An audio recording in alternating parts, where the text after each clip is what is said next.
you're running ops now, you're giving all this aid to Pakistan, but you're also seeing a lot of this being routed to uh, terrorist groups active, but basically propped up by Pakistan and Pakistan's ISI.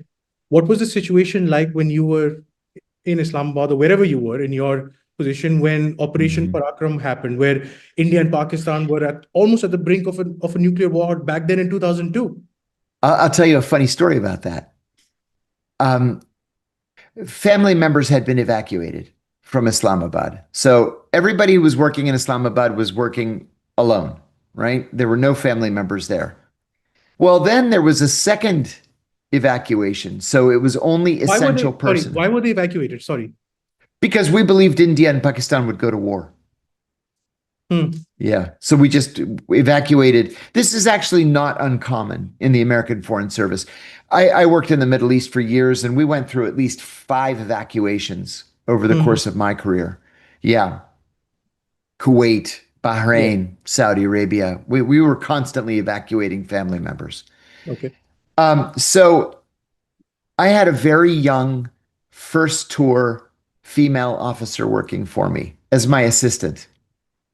And we went to lunch one day in the embassy cafeteria. The cafeteria was enormous. It probably held 400 people, gigantic. And in fact, on weekends, it would double as a nightclub. There would be bands that came in and would play cover songs, and a disco ball would come down and spin around, and people danced.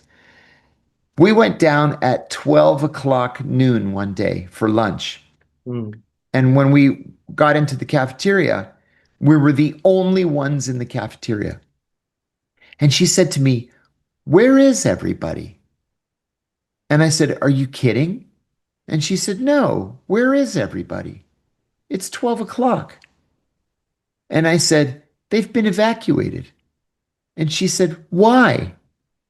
I said, "Because India and Pakistan are going to go to war with each other, like at any minute now." She Wow. said, "They are?" And I said, "Didn't you notice the helicopter in the parking lot?" And she said, Right. "Yeah." I said, "And you didn't wonder what it was there for?" She said, I didn't think of it. I said, "It's there to rescue us." Hmm. And then the Deputy Secretary of State came in and Hmm. shuttled between Delhi and Islamabad and negotiated a settlement where both sides backed off, and then everybody came back. But the moral of the story is that we were so busy and Yeah. we were so focused on Al Qaeda and Afghanistan. We never gave two thoughts to India.